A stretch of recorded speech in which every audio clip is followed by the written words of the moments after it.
Hello बच्चों, let's read the question. The question says name the scientist who discovered mitochondria. Question में हमसे क्या पूछा गया कि हमें साइंटिस्ट का नाम बताना है जिसने माइटोकॉन्ड्रिया को डिस्कवर करा है. हमारे सेल ऑर्गेनेल होता है माइटोकॉन्ड्रिया, उसके बारे में बताने हु डिस्कवर्ड इट.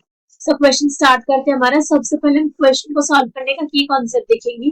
की कॉन्सेप्ट. सो क्वेश्चन को सॉल्व करने का की कॉन्सेप्ट क्या है हमारा, कि हमें माइटोकॉन्ड्रिया के बारे में नॉलेज होनी चाहिए. Okay, mitochondria. अगर हम माइटोकॉन्ड्रिया की बात करें तो हम इसको एक और कॉमन नेम से जानते हैं, that is power house of cell, है ना. Power house of the cell के नाम से भी माइटोकॉन्ड्रिया को जाना जाता है. और ऐसा हम क्यों कहते हैं power house of the cell mitochondria को? बिकॉज माइटोकॉन्ड्रिया क्या करता है, हमें एटीपी प्रोवाइड करवाता है. सो एटीपी प्रोडक्शन काम होता है किसका? माइटोकॉन्ड्रिया का.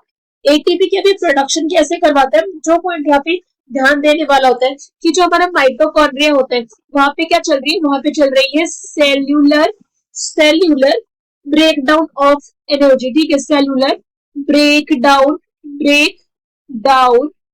Of energy.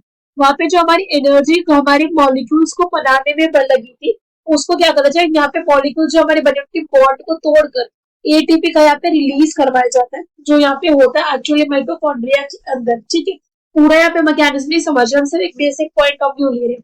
अब अगर मैं माइटोकॉन्ड्रिया के स्ट्रक्चर की बात करूं कि माइटोकॉन्ड्रिया का स्ट्रक्चर दिखता कैसा है, तो उसको ध्यान देते हैं. तो हम यहाँ पे हमारा माइटोकॉन्ड्रिया का स्ट्रक्चर देख सकते हैं. कुछ इस टाइप का माइटोकॉन्ड्रिया दिखता है. इसमें क्या क्या पार्ट्स है इसके ऊपर नोटिस करते हैं. तो सबसे पहले तो हम यहाँ पे एक चीज देख सकते हैं कि यहाँ पे आपको दो मेम्ब्रेन दिख रही है, ये वाली और एक ये वाली, है ना. दो मेम्ब्रेन आपको यहाँ पे क्लियरली दिख रही है. तो एक होती है यहाँ पे outer membrane, one is a outer membrane, और एक होती है यहाँ पे क्या, एक होती है यहाँ पे inner membrane. So one is the outer membrane जो बाहर वाली होगी, और एक होती है यहाँ पे इनर मेम्ब्रेन. तो इनर मेम्ब्रेन को हम यहाँ पे लेबल करते हैं, दिस इज इनर मेम्ब्रेन. ये हमारी क्या है, ये हमारी इनर मेम्ब्रेन है माइटोकॉन्ड्रिया की. आउटर मेम्ब्रेन और इनर मेम्ब्रेन के बीच में एक यहाँ पे होता है इंटर मेम्ब्रेन स्पेस, जो आउटर वाली के बाहर वाली के, मतलब ये हमारी आउटर हो गई, ये हमारी इनर हो गई. तो जो ये वाला स्पेस है, इस स्पेस को हम क्या कहते हैं, इसको बोला जाता है इंटर मेम्ब्रेन स्पेस. ओके, तो ये वाला जो हमारे रीजन है, this region is actually the inter membrane space. जो दोनों हमारी मेम्ब्रेन है उसके बीच का जो स्पेस है, और ये स्पेस ऐसा नहीं कि वेस्ट पड़ा हुआ है, यहाँ पे भी इंपॉर्टेंट बायोलॉजिकल रिएक्शन जो है वो होती है.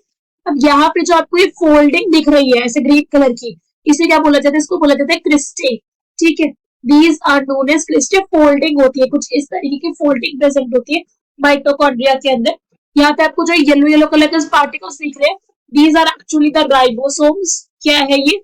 राइबोसोम्स है जो माइटोकॉन्ड्रिया के पास अपने खुद के प्रेजेंट होते हैं, सेल से अलग. सेल के अंदर भी माइटोकॉन्ड्रिया है हमारा, और उसके अंदर राइबोसोम्स है, मतलब जो हमारा माइटोकॉन्ड्रिया उसके पास अपने खुद के अलग से राइबोसोम्स प्रेजेंट होते हैं. और जो आपको रेड कलर का स्ट्रक्चर दिख रहा है, this is actually the DNA. क्या है ये? डीएनए जेनेटिक मटेरियल है जो माइटोकॉन्ड्रिया के पास अपने खुद का हो. जो हमको ये ग्रीन वाला, ये वाला जो स्ट्रक्चर दिख रहा है, that is actually the matrix. Matrix से भी साइटोप्लाज्म बोल सकते हो किसका? माइटोकॉन्ड्रिया का. तो हमने यहाँ पे क्या करा, हमने हमारे बेसिक स्ट्रक्चर को समझ लिया. यहाँ पे क्या होता है, अपने आप में एक डबल मेम्ब्रेन बाउंड स्ट्रक्चर है, बिकॉज दो मेम्ब्रेन थी, एक मेम्ब्रेन ये रही और एक मेम्ब्रेन ये रही.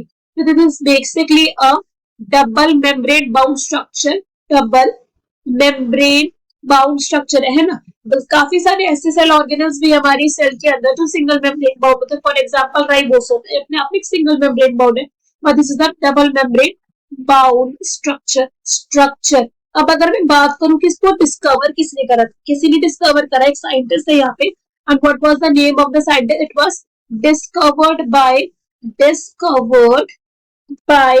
Albert von Kolliker. किसने करा था इसको डिस्कवर? हमारे एक साइंटिस्ट थे जिनका नेम था Albert von Kolliker. Albert von Kolliker ने डिस्कवरी करी थी माइटोकॉन्ड्रिया की इन ईयर 1857. ओके, पॉइंट हमारा क्लियर था, हमें चीज समझ आ चुका है कि सब कुछ जो है वो किस तरीके से डिस्कवरी चली थी.